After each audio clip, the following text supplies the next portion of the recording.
मुख्यमंत्री देवेंद्र फडणवीस आज नाशिकचा दौरा करताय। महाकुंभ भक्ती संगमसह विविध कार्यक्रमांना ते उपस्थिती लावणार आहेत। सिंहस्थ महाकुंभ भक्ती संगम या कार्यक्रमाचं उद्घाटन आज होणार आहे।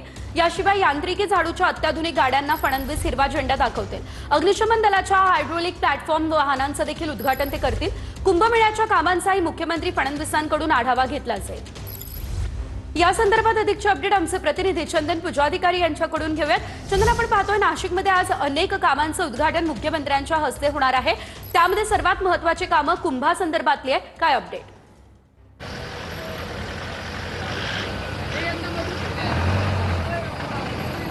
निश्चितपणे सेजल, मुख्यमंत्री आज ज्यावेळेला नाशिकमध्ये येतील त्यावेळेला सिंहस्थ कुंभमेळ्याच्या निमित्तानं आयोजित भक्ती संगम या कार्यक्रमाचं ते उद्घाटन करतील।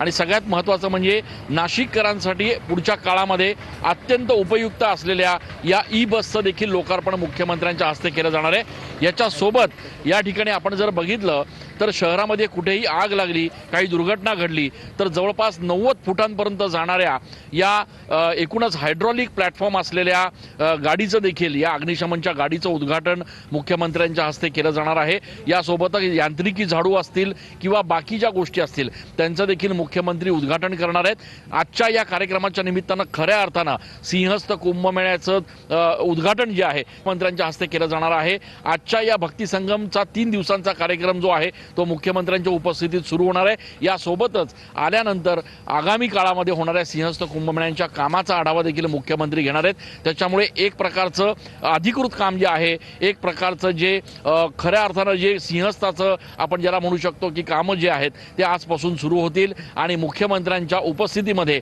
या सगळ्या कामांचं उद्घाटन होणार आहे। त्याच्यामुळे आजच्या मुख्यमंत्र्यांच्या दौऱ्याकडे संपूर्ण राज्यभराचं लक्ष लागलेलं आहे। खास करून नाशिककरांचं मोठ्या प्रमाणात लक्ष लागलेलं आहे, कारण मुख्यमंत्री आजच्या या दौऱ्यामध्ये अधिकाऱ्यांना काय सूचना देतात, काय महत्त्वपूर्ण घोषणा करतात याचं देखील याची उत्सुकता नाशिककरांना असणार आहे। त्याच्यामुळे आजचा हा मुख्यमंत्र्यांचा कार्यक्रम। धन्यवाद तुम्ही दिलेल्या या सर्व सविस्तर अपडेटसाठी। पुढे एक महत्त्वाचं